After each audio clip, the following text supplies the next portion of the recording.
Hey everyone, welcome back. We are doing a finicky piece of trim here and we're going to show you how we did it. So this vinyl flooring has just been installed, a replaced carpet, and the homeowners wanted to leave the tile from the entryway. So you can see the vinyl is much lower than the tile.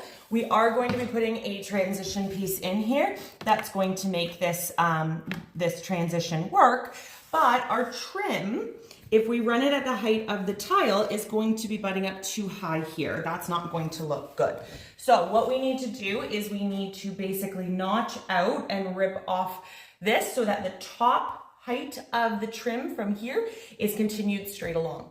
Our goal is to use one piece of trim. We're not going to try to do any funky angles or anything like that because we just really want to have this smooth transition. So what I've done is I've cut this piece of trim to length. You can see it's sitting up too high, but I am lining it up to make sure it's in the right spot.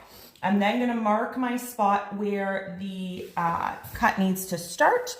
I'm just doing that based off of this side where it will be able to go down of the lip. I am being mindful of the fact that this is going to be covering anything here, but it is not going to be covering anything there. So when we do make this cut, we want to make sure that this one is perfectly straight, as it's going to be our bottom part here.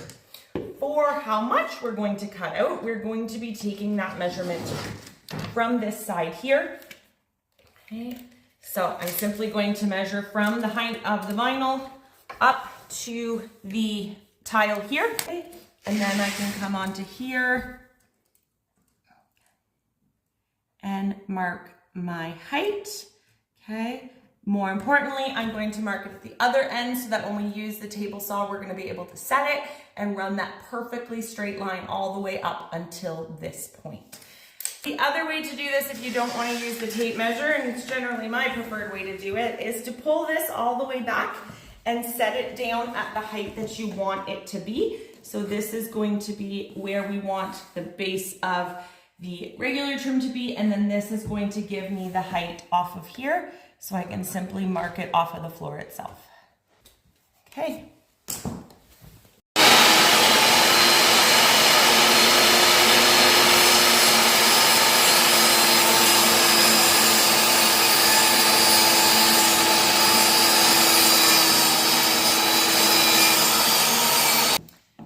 See, we have our cutout here. This is nice and consistent because we use the table saw, and then we'll just put it into place.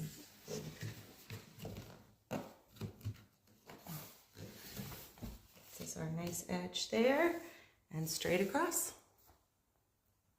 So now all we got to do is install it and caulk it.